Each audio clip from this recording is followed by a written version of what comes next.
Hello friends, नमस्कार। Welcome to विद्वान global. आज हम बात करेंगे न्यूजीलैंड स्टडी के बारे में। मेरे पास बहुत सारी क्वेरीज आ रही थी और स्टूडेंट्स पूछ रहे थे कि न्यूजीलैंड क्यों जाना चाहिए सर, क्या ऐसे मौके मिलने वाले हैं और ये ऑस्ट्रेलिया से कैसे बेटर है या दूसरी कंट्री से कैसे बेटर है। देखिए, सबसे पहले तो हमने ये समझना है कि हर एक कंट्री का सिस्टम किसी न किसी से अगर कंपेयर कराने जाते हैं अगर हम, तो कहीं पर वो प्लस मिलता है, कहीं पर वो माइनस मिलता है। आपने ये देखना होता है कि आपका जो प्रोफाइल है कहां पर बेस्ट फिट बैठता है, किस कंट्री के लिए आपका प्रोफाइल बेस्ट फिट बैठता है और उस कंट्री में जाया जाए। हर एक कंट्री के अपने पॉजिटिव पॉइंट्स हैं इंटरनेशनल स्टूडेंट्स के लिए, माइग्रेशन के लिए। तो यही चीजें आपको समझनी होती हैं, राइट। किसी की कही कहाई बातों में आकर अपने प्रोफाइल के साथ मैचिंग हो रही है चाहे नहीं हो रही है, तो उसके पीछे जिद नहीं पकड़नी होती। जैसे बहुत सारे स्टूडेंट्स आज की डेट में जिद पकड़ कर बैठे हैं, हमने तो ऑस्ट्रेलिया जाना है, बट उनके प्रोफाइल जो आ रहे हैं हमारे पास, वो कहीं पे एलिजिबिलिटी क्राइटेरिया को फुलफिल ही नहीं कर पा रहे हैं। तो वो क्या करेंगे आगे, वो मतलब पकड़ के बैठे हुए हैं और 2-3 महीने वो अलग अलग कंसल्टेंट्स के पास जाएंगे, डेफिनेटली जाएंगे और कहीं पे नुकसान भी कराएंगे। तो ये वीडियो में हमने ये समझना है कि न्यूजीलैंड में स्टडी करने का अगर हम डिसीजन बनाते हैं, आपका प्रोफाइल एलिजिबल होता है, तो क्या बेनिफिट है वहां जाने का, क्या अपॉर्चुनिटीज मिल सकती हैं, क्या ऐसे फैक्टर्स हैं वहां जाना चाहिए। तो इस वीडियो को हमने एंड तक देखना है, समझना है चीजों को बड़े आराम से। और अगर आपके माइंड में कोई क्वेश्चन होता है, then you can put a feedback message to me. आप कॉल करके भी बात कर सकते हैं मुझसे। तो ये आपने वीडियो को एंड तक देखना है, और अगर आपको ये वीडियो अच्छी लगती है और आप चाहते हैं कि इस इंफॉर्मेशन को और भी साथियों के साथ साझा करना, तो प्लीज आप इस वीडियो को शेयर भी कीजिए और हमारे चैनल को सब्सक्राइब भी करें अगर आपने नहीं करा है, जिसके होगा क्या कि आपको जो भी हमने इंफॉर्मेशन देनी है आपके करियर के लिए, आपको जल्दी से जल्दी मिल पाए। बढ़ते हैं और पहले जानते हैं कि न्यूजीलैंड में स्टडी क्यों करनी चाहिए। देखिए, आप जब भी स्टडी का डिसीजन बनाते हैं तो आपको ना कुछ पर्टिकुलर फैक्टर्स देखने हैं, और वो फैक्टर्स का ब्रीफिंग मैं अभी करूंगा कि क्या वो फैक्टर्स होते हैं और न्यूजीलैंड कहाँ स्टैंड करते हैं उन फैक्टर्स के ऊपर। पहला फैक्टर है कि ग्लोबल एजुकेशन रैंकिंग कहाँ पर है उसकी। जैसे आप ऑस्ट्रेलिया जाते हैं, ऑस्ट्रेलिया की भी रैंकिंग देखते हैं, यूएस की रैंकिंग देखते हैं, यूके की देखते हैं, ऐसे ही जिस भी कंट्री में आप जाना चाहते हैं तो ग्लोबल एजुकेशन रैंकिंग पहले देखो। तो अगर हम न्यूजीलैंड की बात करते हैं तो ग्लोबल एजुकेशन रैंकिंग 27 प्लेस पे है इसकी। ठीक है। दूसरा क्या देखते हैं आप कि जो वर्ल्ड की यूनिवर्सिटीज की जो रैंकिंग होती है, उसके अंदर इस कंट्री की कितनी यूनिवर्सिटीज आती हैं और किस किस रैंक पे हैं वो, कि वहां जब पढ़ने जाएंगे हमारे को अच्छी वहां से उस यूनिवर्सिटी से प्रोग्राम करने के बाद हमारे को वर्ल्ड लेवल पे अपॉर्चुनिटी मिल सकती है क्या नहीं। इसीलिए आप देखते हो कि वर्ल्ड की रैंकिंग में कितनी यूनिवर्सिटीज और वहां से करें। जैसे हम इंडिया में कहते हैं कि आईआईटी से करनी है हमने बीटेक, इसीलिए कहते हैं ना कि उनकी ग्लोबल रैंकिंग में अच्छे रैंक्स हैं। तो न्यूजीलैंड की अगर हम बात करते हैं तो 8 यूनिवर्सिटीज ऐसी हैं जो टॉप 500 की रैंकिंग में है वर्ल्ड लेवल पे। मैं थोड़ा सा नाम भी बता देता हूँ। द यूनिवर्सिटी ऑफ ऑकलैंड है 65th प्लेस पे है, रैंक पर है। यूनिवर्सिटी ऑफ ओटागो है 197th रैंक पे है। मैसी यूनिवर्सिटी है 230 रैंक पे है। Victoria university of Wellington 240th rank पे है। University of Canterbury 261th rank पे है। यूनिवर्सिटी ऑफ वोकैटो 281 रैंक पे है। लिंकन यूनिवर्सिटी 407th रैंक पे है। Oakland university of technology 410th rank पर है। तो ये 8 यूनिवर्सिटीज हैं जो कि टॉप 500 में आती है, ग्लोबल रैंकिंग में आती है। ठीक है। तो आप यहाँ से आइडिया लगा सकते हो कि अगर इन यूनिवर्सिटीज में जाए, या इसके अलावा भी अगर आपका प्रोफाइल यहाँ नहीं फिट बैठ रहा, दूसरी यूनिवर्सिटीज में अगर फिट बैठ रहा है, तो ग्लोबल रैंकिंग अगर देखें तो न्यूजीलैंड की अच्छी ही है, बुरी नहीं है, राइट। उसके बाद अगर हम देखते हैं कि किस तरह के कोर्सेज या किस तरह की पढ़ाई वहां पर होती है, ठीक है, आपके माइंड में भी क्वेश्चन होता है कि आपका जो बैकग्राउंड है, प्रीवियस बैकग्राउंड, चाहे आप 12th स्टूडेंट है, चाहे आपने ग्रेजुएट हो आप, तो आप आगे फर्दर स्टडी करने जाएंगे तो वो फील्ड है भी क्या नहीं जिसमें आप स्टडी करना चाह रहे हो या आपके प्रोफाइल के साथ मैच होती है। तो इंजीनियरिंग फील्ड भी है, टेक्नोलॉजी फील्ड भी है, हेल्थ साइंसेज का फील्ड भी है, एग्रीकल्चर भी है, बिजनेस भी है, creative art, design, animation, web designing, ये इस तरह के कोर्सेज हैं वहां पर। इसमें डिप्लोमा कोर्सेज भी हैं, डिग्री कोर्सेज भी हैं, मास्टर्स पीजी प्रोग्राम भी हैं और इवन रिसर्च प्रोग्राम जिसे हम पीएचडी कहते हैं वो भी है। तो फुल रेंज है यहाँ पर, ऐसा नहीं है कि वहां पर कुछ चीजें नहीं मिलेंगी आपको, राइट।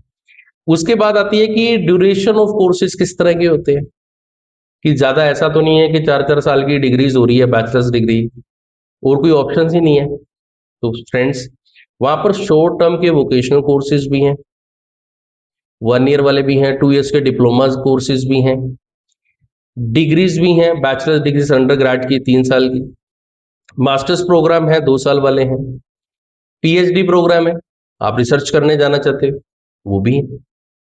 तो एक रेंज दी हुई है, और वहां पर जो एजुकेशन का जो सिस्टम है, जो भी जो डिग्री, डिप्लोमा, सर्टिफिकेट कोर्स जो भी आप करने जाते हो, वहां पर एक उसका एक लेवल होता है कि कौन से लेवल की आप स्टडी करने जा रहे हो, क्योंकि उसी लेवल से आगे फर्दर कैलकुलेशंस होती है कि आपको अगर रेजिडेंसी और पीआर लेनी है तो आपको कितने लेवल अचीव करने हैं। वो एक सिस्टम बनाया हुआ, पॉइंट सिस्टम बनाया हुआ है, उस लेवल के हिसाब से पॉइंट्स होते हैं कि कितने पॉइंट्स वाला ये कोर्स है। बड़ा इजी सिस्टम है और वेल डिफाइंड सिस्टम है, मतलब इजी टू अंडरस्टैंड है, ठीक है। उसके बाद बात आती है कि टाइप ऑफ इंस्टीट्यूशंस कैसे हैं वहां पर। टाइप ऑफ इंस्टीट्यूशंस वहां पे यूनिवर्सिटीज हैं, जहां पर कि आप बैचलर्स डिग्रीज कर सकते हो, मास्टर्स कर सकते हो, रिसर्च कर सकते हो। उसके बाद आपके वहां पे पॉलिटेक्निक्स है, वहां पर भी आपको बहुत सारे डिप्लोमा, सर्टिफिकेट को प्रोग्राम्स ये मिलते हैं, या डिग्री भी करनी है पॉलिटेक्निक्स में मिलती हैं। उसके बाद बात आती है कि प्राइवेट ट्रेनिंग इंस्टीट्यूट्स भी हैं, टर्शरी इंस्टीट्यूट्स होते हैं, वहाँ पे सर्टिफिकेट प्रोग्राम्स ज़्यादातर होते हैं, तो वो आपको मिल जाते हैं। मतलब 3 टाइप के बेसिकली इंस्टीट्यूशंस वहाँ पर अवेलेबल है आपको पढ़ाई के लिए।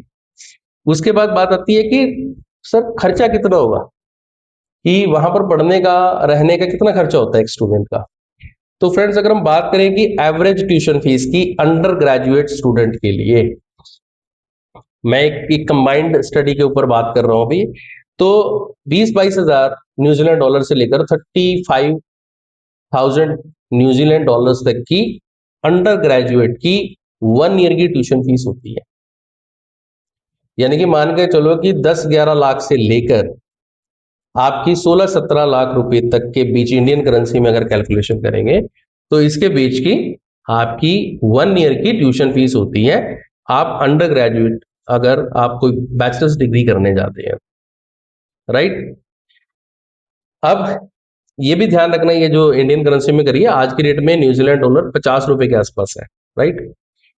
अगर हम बात करें पीजी की या मास्टर्स की, उसमें 25,000 से लेकर 45,000 न्यूजीलैंड डॉलर की एवरेज ट्यूशन फीस है, depending upon the university you select to study there, ठीक है। उसके बाद जो डिप्लोमास करने जाते हो, तो आप 2 ईयर्स का डिप्लोमा ले लिया, ठीक है, या 1 ईयर का कोई प्रोग्राम ले लिया, उसकी जो फीस होती है वो 12,000 न्यूजीलैंड डॉलर से 22-23 हजार न्यूजीलैंड डॉलर तक की होती है।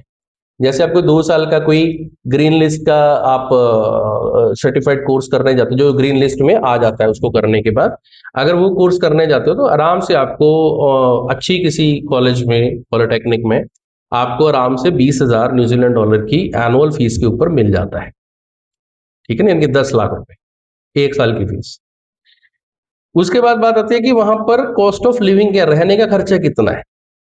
तो वहां पर रहने का खर्चा 20,000 न्यूजीलैंड डॉलर के अराउंड आप स्टूडेंट लाइफ में खर्च करते हो, और इसी के अकॉर्डिंग 20-21 हजार न्यूजीलैंड डॉलर का हमें वहां पे लिविंग कॉस्ट 1 साल की दिखानी होती है, जब हम फाइलिंग करते हैं, फंड्स दिखाते हैं, ठीक है। अगर ऑस्ट्रेलिया की बात करें तो 29,710 है ना, यानी कि वो अराउंड 17 लाख बैठती है। आज के डेट में ऑस्ट्रेलियन डॉलर जो है 57.5 का है, तो उसके हिसाब से 17 लाख रुपए के आसपास की बढ़ती है। और यहाँ आपने कितने दिखाने हैं, आपने 10-11 लाख रुपए दिखा दिए, मोर देन सफिशिएंट है। 1 साल की आपने लिविंग कॉस्ट ही दिखानी है, ठीक है। उसके बाद बात आती है कि जी ठीक है सर, हम मतलब पढ़ाई करने चले जाते हैं, लेकिन पढ़ने के साथ साथ हमारे को पैसा कितना मिलने वाला है, या वो पढ़ाई को करने के बाद जब ग्रेजुएट हो जाएंगे या रेजिडेंसी मिल जाती है, प्रोफेशनलिज्म में आ जाते हैं हम वर्किंग में, तो हमें पैसा कितना मिलने वाला है। देखिए आज की डेट में अगर मिनिमम वेज लेके चलते हैं न्यूजीलैंड की, तो एक अडल्ट के लिए 23.50 न्यूजीलैंड डॉलर पर आवर है। अगर आप 200 घंटे भी महीने में काम करते हो इस वेज रेट के ऊपर, ठीक है, आप स्टडी कंप्लीट करके रेजिडेंसी फुलफिल कर लेते हो, 1-2 साल की जो कंडीशन है वर्क की, वो करने के बाद रेजिडेंसी अगर मिल जाती है, ऑब्वियसली आपको स्किल या इससे भी ऊपर मिलता है। बट अगर मिनिमम भी लगा के चलता हूं मैं, और 200 आवर्स भी मंथली काम करने को अगर मैं कैलकुलेशन करता हूं, तो आराम से आप 2 से 2.5 लाख रुपए पर मंथ आप कमा लेते हो। और एनुअली बात करूं तो 25 से 30 लाख रुपए आप कमा लेते हो इंडियन करेंसी की अगर कैलकुलेशन करते हैं तो। और अगर आप किसी अच्छी कोर्स में चले जाते हो, ठीक है, जो इन डिमांड है और आपको अच्छी अपॉर्चुनिटीज फ्यूचर में मिलती हैं, तो उस केस में आप मोर देन दिस फिगर आप अर्न करोगे।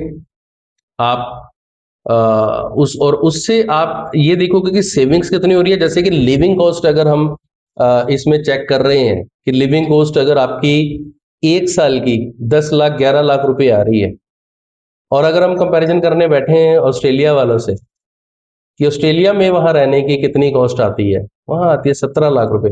तो 7 लाख का जो डिफरेंस है ना, अगर आप उसको ऐसे भी कैलकुलेट कर लोगे, हाँ जी 7 लाख का तो डिफरेंस, चलो जी सर आपने बता दिया कॉस्ट ऑफ लिविंग में है, लेकिन वहां अर्निंग्स भी तो ज्यादा है। New Zealand dollar 7 rupees, New Zealand dollar से ऑस्ट्रेलियन डॉलर 7 रुपीज ज्यादा भी तो है।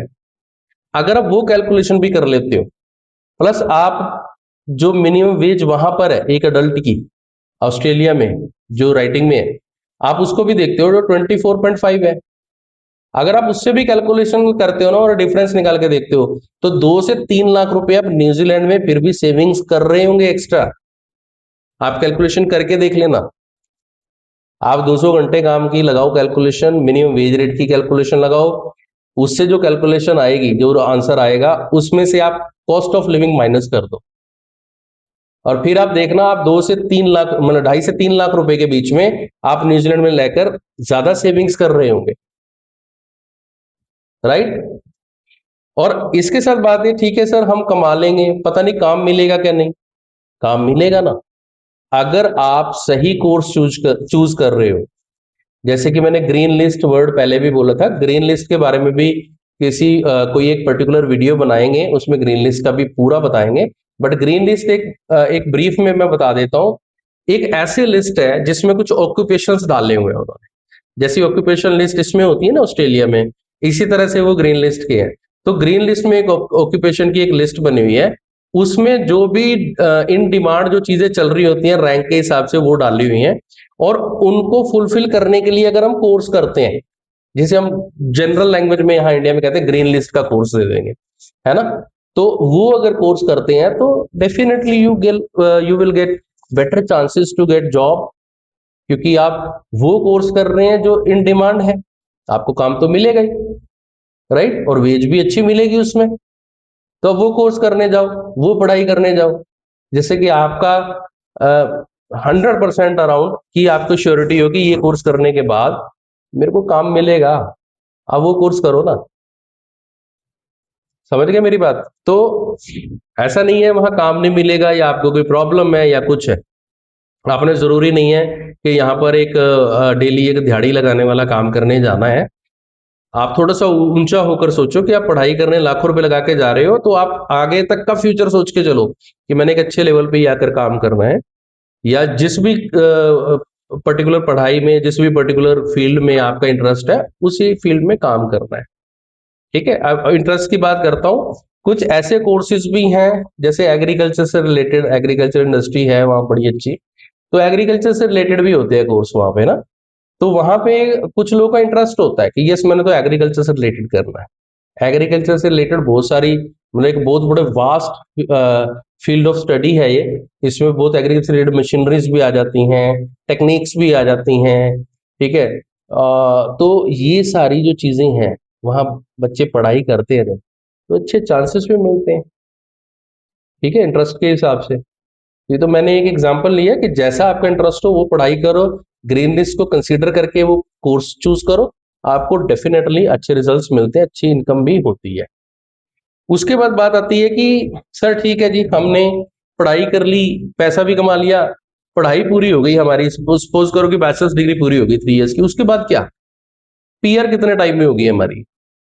तो फ्रेंड्स इसमें क्या है, आप बैचलर्स डिग्री करते हो, उसके बाद अभी फिलहाल क्या है कि 2 साल का आपको वर्क एक्सपीरियंस, न्यूजीलैंड का वर्क एक्सपीरियंस चाहिए।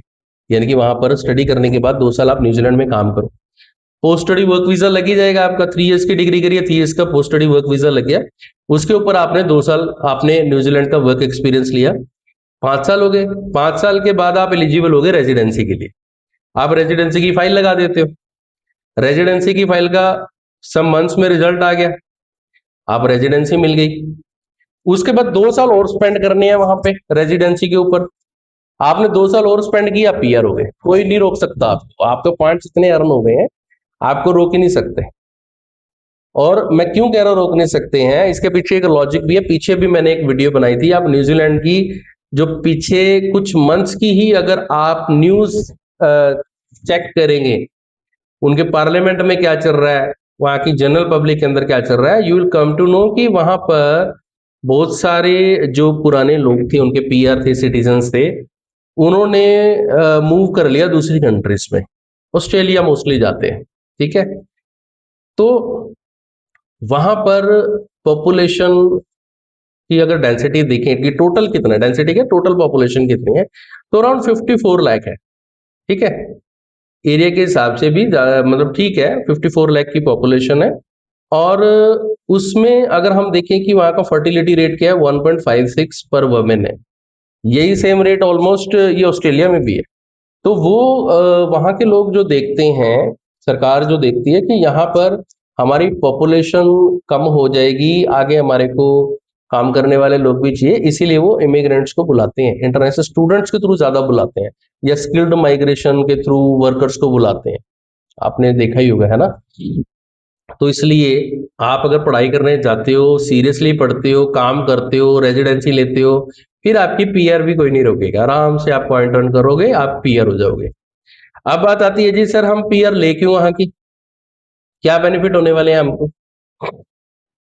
देखो, एक तो टाइम ड्यूरेशन जो है, अगर मैं एवरेज टाइम ड्यूरेशन, अगर मैं बैचलर्स के बाद का एक एग्जांपल लेके चल रहा था कि आपका अराउंड 7 इयर्स में आपकी पीआर हो गई। ठीक है, अगर इससे कंपैरिजन कराओ आप ऑस्ट्रेलिया से, क्योंकि न्यूजीलैंड का ऑस्ट्रेलिया के साथ ही कंपैरिजन कराते हो आप लोग, ऑस्ट्रेलिया का अगर कंपैरिजन कराओ तो बहुत सारे स्टूडेंट्स ऐसे भी होंगे जिनका 6 साल में 7 साल में पीआर हो गई, और बहुत सारे स्टूडेंट्स ऐसे भी होंगे कि 10-10 11-11 साल हो गए हैं, उनकी आज तक पीआर नहीं हुई है।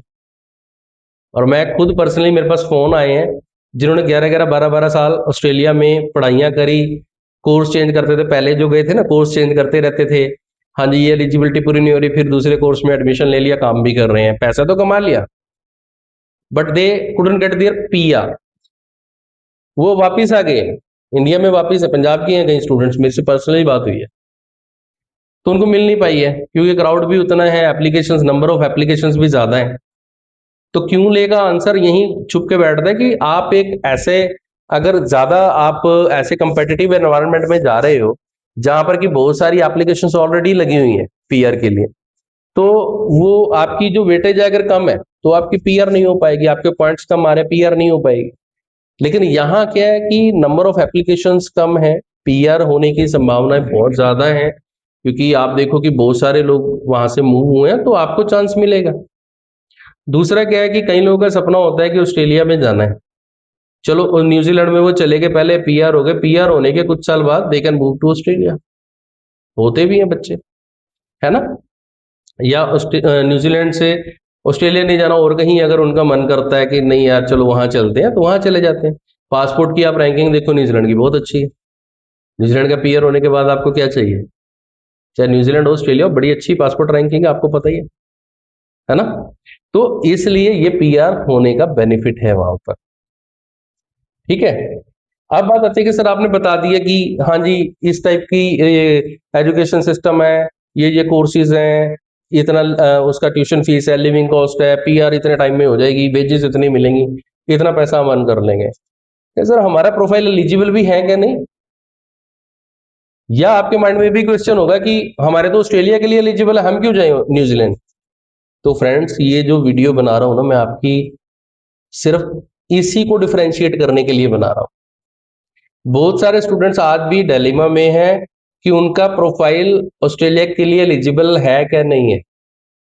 वो प्रॉपर गाइडेंस मिल ही नहीं पा रही है मार्केट के अंदर।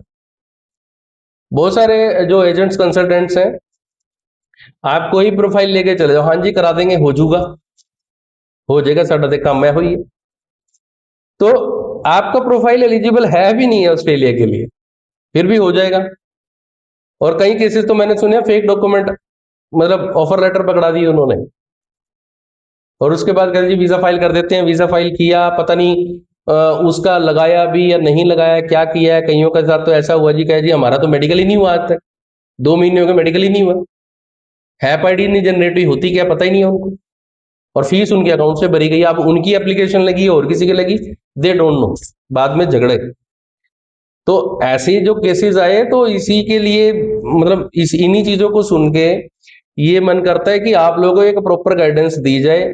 हर कोई एक एक मेरे पास आने में भी थोड़ा टाइम लगता है, तो इसलिए एक वीडियो के माध्यम से हम ये आप लोगों को एक रफ गाइडेंस दे देते हैं कि आपको क्या करना चाहिए, आपके प्रोफाइल कहां पर फिट बैठते हैं। तो आपके प्रोफाइल आज की डेट की अगर बात करें, लेवल 2 जो रैंकिंग आ गई आपकी रिस्क रेटिंग की इंडिया की, और उसके बाद अब किस तरह के प्रोफाइल ऑस्ट्रेलिया ले रहा है। तो फ्रेंड्स जो नॉर्मली अगर अच्छी यूनिवर्सिटी में पढ़ने जा रहे हो ना, अगर आप लेवल 1 या लेवल 2 की ऑस्ट्रेलिया में, तो आपको 6 ओवरऑल चाहिए 12th के बाद। और बैचलर्स के बाद अगर 4-5 साल 3 साल का गैप है तो उसके बाद आपको 6.5 आइल्स में चाहिए ओवरऑल, या इसके इक्विवेलेंट पीटी में। ये तो है इंग्लिश टेस्ट की एलिजिबिलिटी की रिक्वायरमेंट। दूसरा ये है कि जो आपका एकेडमिक्स का जो परसेंटेज चाहिए मेन सब्जेक्ट्स का, उसका 12th में 60% चाहिए, और जो आपका ग्रेजुएशन है उसमें भी 60% तक चाहिए, तभी आगे होता है। और कई यूनिवर्सिटी जो लेवल 1 की है वो तो 12th में 65 से ऊपर वालों को ही ले रही है, क्योंकि एप्लीकेशंस बहुत ज्यादा लग रही हैं। ठीक है, तो इसलिए आपके पास क्या होता है कि आपने किसी ने कोई बेचारे मेरे भाई बहन कोई आर्ट्स वाले हैं, अब आर्ट्स वाले स्टूडेंट कहते हैं हम तो भटक रहे हैं, ऑस्ट्रेलिया तो ले ही नहीं रहा हमें। मैक्सिमम कंसल्टेंट्स के आपने सुना भी होगा, इवन मैं भी कह देता हूँ आर्ट्स वाले स्टूडेंट्स इतना ना चलो, सिर्फ जो मैथ्स बैकग्राउंड से हैं और अच्छे मार्क्स हैं, सीबीएसई बोर्ड है, लेटेस्ट बैच से पास आउट है, अच्छा उनका स्कोर आया हुआ है, वी कैन ट्राई। लेकिन अगर एक नॉर्मल से मार्क्स हैं, नॉर्मल सब्जेक्ट्स हैं, लाइक आपके पास हिस्ट्री है, पॉलिटिकल साइंस है, या फिजिकल एजुकेशन है, तो इस तरह के सब्जेक्ट में ऑस्ट्रेलिया नहीं उठाएगा। तो ऐसे से बहुत सारी तरह की प्रोफाइल्स हैं, बहुत सारी तरह की कैलकुलेशंस हैं, जिससे कि पता चलता है कि आपका प्रोफाइल ऑस्ट्रेलिया के लिए एलिजिबल है ही नहीं है। तो अब क्या करना है? ठीक है ना। और वैसे भी माइंड में आपके क्वेश्चन होता है कि जी हम तो ऑस्ट्रेलिया की तैयारी करके बैठे थे जी, आपने फंड भी कर रखे थे, हमारे पास स्पॉन्सर्स के इनकम प्रूफ भी सब कुछ सही थे, वेल्थ का सब कुछ सही है, लेकिन हमारे एकेडमिक्स की वजह से हमारा तो ऑस्ट्रेलिया में एडमिशन ही नहीं मिल पा रहा, हमारा तो जीएस इंटरव्यू नहीं क्लियर हो पा रहा, हमारे को तो कंसल्टेंट ही मना कर रहे हैं, हमारे को सीईओ ही नहीं मिला, हमारा गैप भी बढ़ गया। तो अब क्या करें? अब बहुत सारे स्टूडेंट्स हैं जो 2024 पास आउट है, 23 पास आउट है, उनके लिए क्या करें जी? ऑस्ट्रेलिया तो ले ही नहीं रहा, लेटेस्ट वालों को ज्यादा ले रहा है। तो ऐसे जब आपका प्रोफाइल एलिजिबल ऑस्ट्रेलिया के लिए नहीं है, तो आपके लिए ये ऑप्शन है न्यूजीलैंड का। न्यूजीलैंड का ऑप्शन क्या कह रहा है? इसमें बहुत सारे कोर्सेज ऐसे हैं जो कि ये कह रहे हैं आपके पास 12th किया हुआ है आपने, अगर नॉर्मल पढ़ाई भी करी हुई है, 55% नंबर भी है, आईएलटीएस में 5.5 या इसके इक्विवेलेंट पीटी करा हुआ है, 2 साल का गैप हो गया, तो भी आपका प्रोफाइल एलिजिबल है। ठीक है, और इसमें भी आपके प्रोफाइल पर डिपेंड करता है, आपने 12th में अगर साइंस बैकग्राउंड से, राइट, या आपने आर्ट्स विद मैथ्स, या जब आपने कॉमर्स करी उसमें मैथ्स था, कई लोग मैथ्स नहीं लेते, उसमें मैथ्स है, उसमें भी बहुत सारे कोर्सेज हैं आपके पास। आप 2 साल का गैप हो चुका है, 50% या 55% मार्क्स है 12th में मेन सब्जेक्ट्स में, आप किसी भी बोर्ड से हो, स्टेट बोर्ड हो, सीबीएसई, आईसीएसई, किसी भी बोर्ड से हो, प्लस आपका आईएलटीएस में 5.5 है या इससे इक्विवेलेंट पीटी में, तो भी आपका प्रोफाइल ग्रीन लिस्ट से रिलेटेड प्रोग्राम के लिए आपका एलिजिबल है। Do you know? तो आप देखो कि आपका प्रोफाइल कहाँ बेस्ट फिट बैठता है, आप वो चीज करो। ऑस्ट्रेलिया के लिए हमने एक जिद नहीं पकड़ के बैठनी, प्रोफाइल एलिजिबल है नहीं है तब भी जिद नहीं पकड़नी है। आप टाइम वेस्ट मत करो, आप न्यूजीलैंड पे मूव हो जाओ। न्यूजीलैंड के मैंने आपको बेनिफिट्स बता दिए आपको, और आई होप कि ये बहुत सफिशिएंट बेनिफिट्स हैं जिससे कि आप जा सकते हो। और डू यू नो कि वहां पर आप अगर डेमोग्राफी देखेंगे वहां की ना, न्यूजीलैंड की जितनी ये पॉपुलेशन है, उसमें से एक मेजोरिटी में हमारे पंजाबी भाई बहन है, 6 एंड कोर्स हैं, और एशियन कंट्री से बहुत सारे माइग्रेंट्स वहां पर हैं जो पीआर है या सिटीजन बन चुके हैं। ठीक है, तो ऐसा नहीं है कि आपको वहां पर हमारी पॉपुलेशन एशियन कंट्री की बहुत ही कम है, इंडियन लोगों की बहुत कम है, हम क्यों जाएं, कैसे जाएं, बहुत लोग हैं। ठीक है, आप पूछना, पंजाब में जाकर पूछ लेना, अगर आप और किसी स्टेट से देख रहे हो, गुजरात से या आप राजस्थान से या आप यूपी से देख रहे हो, तो बहुत सारे लोग हरियाणा और पंजाब के, स्पेशली पंजाब के बहुत लोग सेटल्ड हैं वहां पे, अच्छे बिजनेसेस भी डाले हुए हैं, अच्छा पैसा भी अर्न कर रहे हैं, और उनके यहाँ पर भी देख लेना कि कितनी प्रॉपर्टीज बना रखी। तो one of the best solutions है, अगर आपके प्रोफाइल ऑस्ट्रेलिया के लिए एलिजिबल नहीं है तो आप न्यूजीलैंड के लिए जरूर ट्राई करो। आपके एकेडमिक्स ज्यादा अच्छे नहीं है तो भी, अगर आपका गैप हो चुका है 2 साल का, +2 के बाद मैं कह रहा हूं, तो भी, आपका आईएलटीएस का स्कोर या पीटी का आप टेस्ट दे रहे हो बार बार, नहीं अचीव कर पा रहे हैं 5.5 से ऊपर, तब भी आपके एलिजिबल है। तो अब वो चीज करो ना जो हो सकती है, जो नहीं हो सकती उसके पीछे फ्रस्ट्रेट क्यों होना। और एक और मजे की बात बताता हूं, एक दो पर्टिकुलर कोर्स ऐसे भी हैं, ये आपके प्रोफाइल के ऊपर डिपेंड करेगा, हमारे पास एक दो ऑप्शन ऐसे भी हैं जिसमें कि आईएलटीएस का अगर 5 बैंड्स भी है ना, तो भी आपका प्रोफाइल एलिजिबल है, लेकिन ये डिपेंड करेगा, ओवरऑल प्रोफाइल देखना है मेरे को। तो आप अगर न्यूजीलैंड जाने में इंटरेस्टेड हैं, ऑस्ट्रेलिया से प्रोफाइल पिक नहीं हो पा रहा, आओ हमारे पास, अपनी प्रोफाइल दो, असेसमेंट करेंगे हम, प्रॉपर टाइम लगाकर, ऑप्शन देंगे आपको कि आप यहां जा सकते हो, उसके बाद आप काम कराओ हमसे, और हम आपको अच्छा रिजल्ट देंगे। मैं क्यों कह रहा हूं, क्योंकि ये जो न्यूजीलैंड की जो फाइलिंग होनी है ना आपकी, वो विद्वान ग्लोबल आपको न्यूजीलैंड के रजिस्टर्ड माइग्रेशन एजेंट से करवा के देगा, जिसका बेनिफिट क्या मिलता है कि एक तो सारी चीजें लाइनअप में होती हैं, तभी फाइलिंग करते हैं, उसका कोड लगता है साथ में, इमिग्रेशन में फाइल जाती है, और उन फाइल को बिना मतलब एक सॉलिड रीजन के कोई रिजेक्ट नहीं कर सकते, है ना। तो बड़ा अच्छे से देखा जाता है, और एक एक्सपर्टीज होती है माइग्रेशन एजेंट की अपनी भी। तो उस वो जब काम होता है ना, तो आपका रिजल्ट ऑलमोस्ट 100% वाला हो जाता है, क्योंकि मैं झूठ नहीं बोलता भी, 100% होता है। बहुत सारी पब्लिक बोलती है 100% वीजा दे देंगे, 100% कुछ नहीं होता, क्योंकि ये चांसेस होते हैं, प्रोफाइल के ऊपर डिपेंड करते हैं, प्लस वहां जो इमिग्रेशन बैठा है उनके रूल्स रेगुलेशंस, माइंडसेट, ये सारी चीजें काम करती हैं। लेकिन जब अब आप किसी रजिस्टर्ड माइग्रेशन एजेंट से फाइलिंग कराते हैं, तो बेनिफिट क्या होता है, आप ऑलमोस्ट 100% को अचीव करने वाले हो। ठीक है, तो बिना देरी किए आप अपना प्रोफाइल हमसे शेयर करो। ऑस्ट्रेलिया के लिए अगर आपका प्रोफाइल बेस्ट फिट है, तो आपको हम ऑस्ट्रेलिया की राय देंगे, उसका काम करेंगे, और ऑस्ट्रेलिया के लिए भी हम रजिस्टर्ड मारा एजेंट से ही फाइलिंग करवाएंगे। और अगर आपका वहां फिट नहीं बैठ रहा, आप चाहे दूसरे कंसल्टेंट से भी अपनी असेसमेंट करवा के फिर हमारे पास आ जाओ, सर न्यूजीलैंड का काम कर दो हमारा, हम करके देंगे आप। और अगर आपके फंड्स की प्रॉब्लम है, तो आपका एजुकेशन लोन हो सकता है, ये आपको पता होना चाहिए। आपके कुछ फंड्स आपके पास हैं तो आपका बाकी एजुकेशन लोन हो सकता है, वो भी हम करा देंगे, राइट।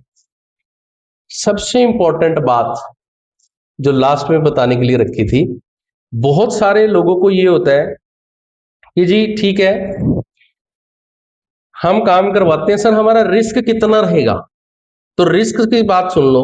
रिस्क आप मानते हो कि हमारा कितना पैसा लगेगा कि अगर हमारा वीजा नहीं आया तो हमारा डूबेगा, यही रिस्क है। पहले हम बात कर लेते हैं थोड़ी सी ऑस्ट्रेलिया की। ऑस्ट्रेलिया की सपोज करो आपको सीओई मिल गई, आपका प्रोफाइल अच्छा था बुरा था उसमें नहीं जाते, आपको कॉलेज की या यूनिवर्सिटी की सीओई मिल गई, आपने फाइलिंग करी, करवाई किसी से या खुद करी, आपका क्या क्या खर्चा हो गया? आपने ट्यूशन फीस भरी तभी आपको सीओई मिली, आपने एक सेमेस्टर की ट्यूशन फीस भरी है, इंश्योरेंस लिया है, आपने 2000 ऑस्ट्रेलियन डॉलर की एम्बेसी फीस भरी है, आपने मेडिकल का लगाया, ये एक्सवाइजी छोटे मोटे और खर्चे किए हैं। आप टोटल कैलकुलेट करोगे, आपका वीजा रिजेक्ट होने के बाद आपको जो पैसे रिटर्न होने वाले हैं वो क्या होने वाले हैं? आपका जो इंश्योरेंस है वो रिफंड हो जाएगा, आपकी जो ट्यूशन फीस है as per their term and conditions of university और कॉलेज वो आपको रिटर्न होगी, वो कट कटा के थोड़ी बहुत कटेगी ना, वो बाद में मिलेगी। लेकिन जो सबसे बड़ी बात है कि एक एम्बेसी फीस इतनी बड़ी है, आपका जो हेल्थ जो चेकअप होना है, मेडिकल होना है, उसका भी चार्जेस लगने हैं, छोटे मोटे और खर्चों के चार्जेस लगने हैं। तो ये अगर मिला के देखोगे तो रिस्क आपका 2 से 2.5 लाख के बीच में बैठ जाता है। लेकिन अगर मैं न्यूजीलैंड की बात करूं तो न्यूजीलैंड में कितना रिस्क होता है? आपकी एक ट्यूशन फीस का और एक मेडिकल का, दैट्स इट। अब ये क्यों कह रहा हूं मैं? क्योंकि इसमें जो फीस जाती है ना, वो आपकी वीजा की प्री अप्रूवल के बाद जाती है, तो आप सेफ साइड हो। आपका कितना रिस्क है? अराउंड 38,000 रुपए की आपकी एम्बेसी फीस लगती है इसमें, 10,000 रुपए के मैं आपके मेडिकल और छोटे मोटे अटेस्टेशन के चार्जेस लगा देता हूँ, तो 50,000 हो गए मोटा मोटा। 50,000 रुपए का रिस्क है, या बाकी कंसल्टेंट की जो इनिशियल आपने डिपॉजिट कराया हुआ है, अगर वो रिफंडेबल है, जैसे हम लोग क्या करते हैं कि रिफंडेबल होता है, तो उस केस में आपका सिर्फ 50,000 का रिस्क है अगर वीजा नहीं आता है, राइट। लेकिन आप ऑस्ट्रेलिया से कंपेयर करते हो तो 2.5 लाख रुपए का नुकसान होता है, 2 लाख रुपए एक्स्ट्रा का नुकसान है वहां पे ऑस्ट्रेलिया में।